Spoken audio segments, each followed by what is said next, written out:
आज हमारे पास जो जानकारी है वो एक पूरी तरह से फंक्शनल फैंटेसी क्रिकेट एप्लीकेशन पर है। मतलब Dream11 जैसा कोई ऐप? हाँ, बिल्कुल। एक ऐसा ऐप जिसे फायरबेस का इस्तेमाल करके बनाया गया हो। हमारे पास एक वीडियो स्क्रिप्ट है जो इसकी पूरी बनावट समझाती है।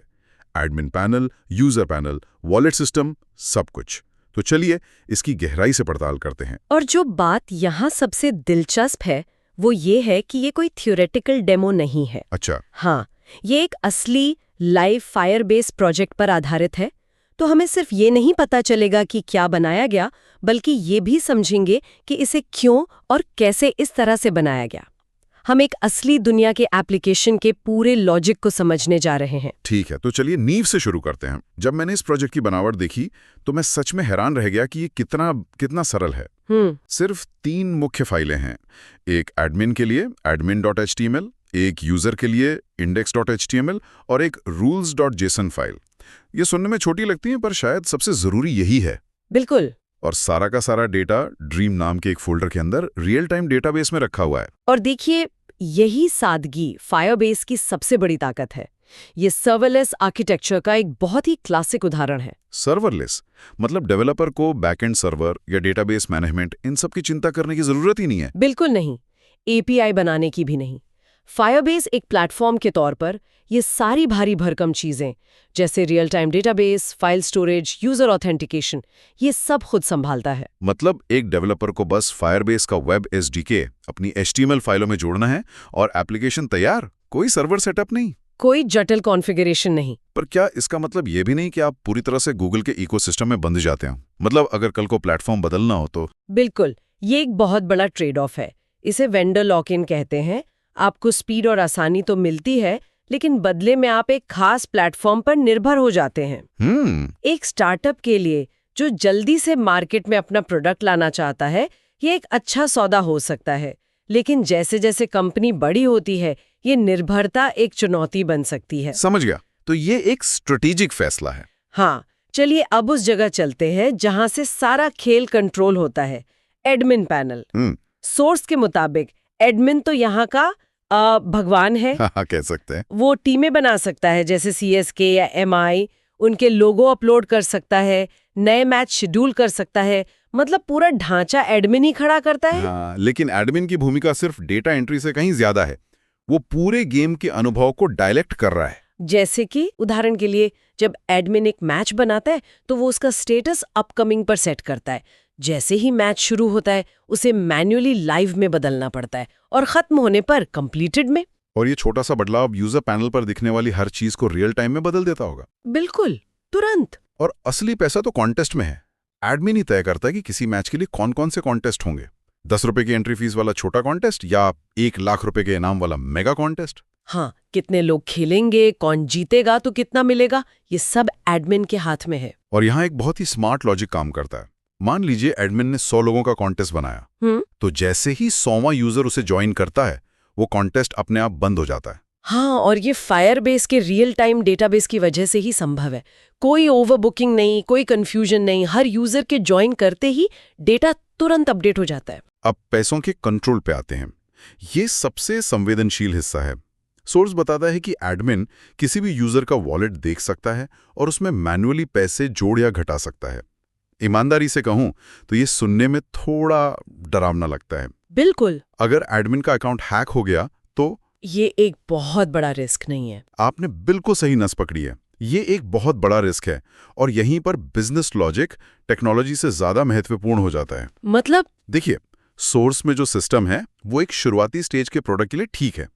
असल दुनिया में इस तरह के डायरेक्ट एक्सेस पर कई तरह के कंट्रोल होते हैं, जैसे कि मल्टी फैक्टर ऑथेंटिकेशन। हाँ, और हर एडमिन एक्शन का एक ऑडिट लॉग बनाना और शायद पैसे जोड़ने के लिए भी 2 लोगों के अप्रूवल की जरूरत पड़ना, इस तरह के कंट्रोल्स। अच्छा, तो ये सिस्टम यूजर के डिपॉजिट और विड्रॉ रिक्वेस्ट को भी मैन्युअली अप्रूव करता है। मतलब यूजर सीधे पैसे नहीं डाल सकता, उसे एक रिक्वेस्ट भेजनी पड़ती है। ये थोड़ा अजीब नहीं है?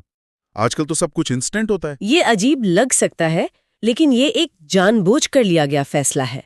ये फिर से वही ट्रेड ऑफ है, यूजर की सुविधा बनाम बिजनेस की सुरक्षा। अच्छा।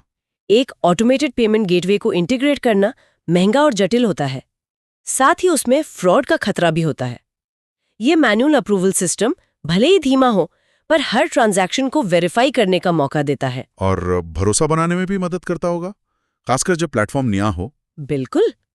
जब एडमिन रिक्वेस्ट अप्रूव करता है, तभी पैसा यूजर के वॉलेट में दिखता है और एक ट्रांजैक्शन रिकॉर्ड बन जाता है। और मुझे लाइव प्लेस वाला फीचर भी काफी पसंद आया, जहां एडमिन देख सकता है कि कितने यूजर्स असल समय में ऑनलाइन हैं। ये तो ऐप की नब्ज पर हाथ रखने जैसा है। हाँ, ये ड्रीम लाइफ प्लेयर्स पाथ पर काम करता है।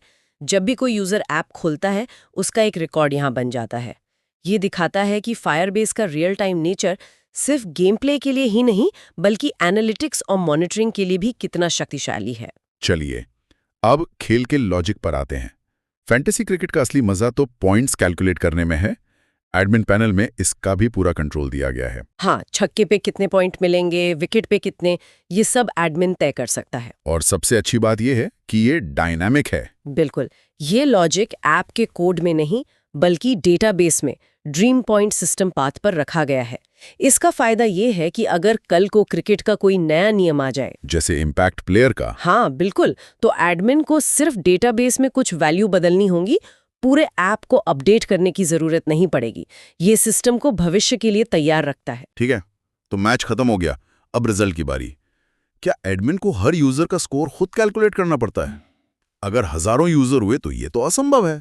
नहीं, यहीं पर ऑटोमेशन की खूबसूरती है। एडमिन का काम सिर्फ ये है कि वह हर खिलाड़ी का वास्तविक प्रदर्शन डेटाबेस में डाल दे, किसने कितने रन बनाए, कितने विकेट लिए, बस। और उसके बाद सिस्टम खुद काम पर लग जाता है। वो हर उस यूजर के लिए पॉइंट्स की गणना करता है जिसने उस कॉन्टेस्ट को ज्वाइन किया था। फिर वो उस डेटा के आधार पर एक लीडर बोर्ड बनाता है, सबसे ज्यादा स्कोर वाले को विजेता घोषित करता है और जीती हुई रकम को तुरंत उसके वॉलेट में क्रेडिट कर देता है। एकदम, ये सब कुछ ही सेकंड में हो जाता है। सारा हिसाब किताब सिस्टम खुद कर लेता है, तो किसी इंसान से गलती होने का चांस ही खत्म हो जाता है। और बाकी यूजर्स का क्या होता है, उन्हें कैसे पता चलता है?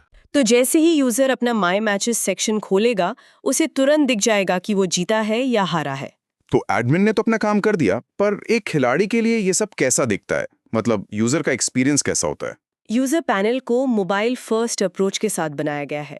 होम पेज पर ही यूजर को आने वाले लाइव और पूरे हो चुके मैच साफ साफ दिखते हैं, और ये सब रियल टाइम में अपडेट होता है। मतलब अगर एडमिन बैकएंड में कोई नया कॉन्टेस्ट बनाता है तो यूजर को वो तुरंत अपनी स्क्रीन पर दिखने लगता है। हाँ, बिना पेज रिफ्रेश किए। और जब कोई यूजर कॉन्टेस्ट ज्वाइन करता है तब क्या होता है? मान लीजिए मेरे वॉलेट में 50 रुपए हैं और मैं 100 रुपए का कॉन्टेस्ट ज्वाइन करने की कोशिश करता हूँ, तो सिस्टम उसे तुरंत रोक देगा। जब आप ज्वाइन बटन पर क्लिक करते हैं, तो बैकग्राउंड में 2 चीजें चेक होती हैं। पहला, क्या आपके वॉलेट में एंट्री फीस के बराबर बैलेंस है, और दूसरा, क्या उस कॉन्टेस्ट में अभी भी जगह खाली है। और अगर दोनों का जवाब हाँ है तभी एंट्री फीस आपके वॉलेट से कटेगी और आप कॉन्टेस्ट में शामिल हो जाएंगे। और यूजर अपने पैसों का हिसाब किताब कैसे रखता है? उसके लिए एक पूरा वॉलेट सेक्शन है, जहां वो अपना मौजूदा बैलेंस, डिपॉजिट, विथड्रॉ और अपनी पूरी ट्रांजैक्शन हिस्ट्री देख सकता है। उसने कब एंट्री फीस दी, कब पैसे जीते, कब डिपॉजिट किया, हर एक रुपए का हिसाब वहां मौजूद होता है। ये पारदर्शिता यूजर का भरोसा बनाने के लिए बेहद जरूरी है। बिल्कुल, उसे ये महसूस होना चाहिए कि उसका पैसा सुरक्षित है और सिस्टम पारदर्शी है। ठीक है, अब उस हिस्से पे आते हैं जिसे सोर्स में सबसे महत्वपूर्ण कहा गया है और जिस पर हमारी पूरी बातचीत घूम रही है, सिक्योरिटी। ये सब कुछ उस छोटी सी rules.json फाइल से कैसे मैनेज होता है? अगर हम इस पूरे एप्लीकेशन को एक बिल्डिंग की तरह देखें, तो रूल्स जेसन फाइल उस बिल्डिंग का सिक्योरिटी गार्ड है। अच्छा, वो हर गेट पर खड़ा है और तय कर रहा है कि कौन अंदर आ सकता है और क्या कर सकता है। ये फायरबेस का सर्वर साइड लॉजिक है, लेकिन बिना किसी सर्वर के। ये नियम सीधे डेटाबेस लेवल पर लागू होते हैं। क्या आप इसका कोई उदाहरण दे सकते हैं? ये सुनने में थोड़ा एब्स्ट्रैक्ट लग रहा है। बिल्कुल, एक नियम कुछ ऐसा हो सकता है।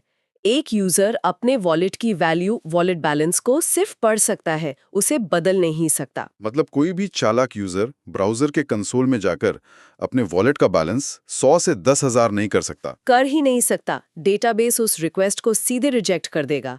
एक और नियम हो सकता है, वॉलेट बैलेंस की वैल्यू सिर्फ तभी बढ़ाई जा सकती है जब रिक्वेस्ट एक ऑथेंटिकेटेड एडमिन की तरफ से आई हो। ओह, तो ये फाइल ही तय करती है कि डेटाबेस में कौन क्या पढ़ सकता है और क्या लिख सकता है। मतलब यूजर सिर्फ अपने वॉलेट से पैसे कटवा सकता है, लेकिन पैसे जुड़वाने का काम सिर्फ एडमिन ही कर सकता है। एकदम सही।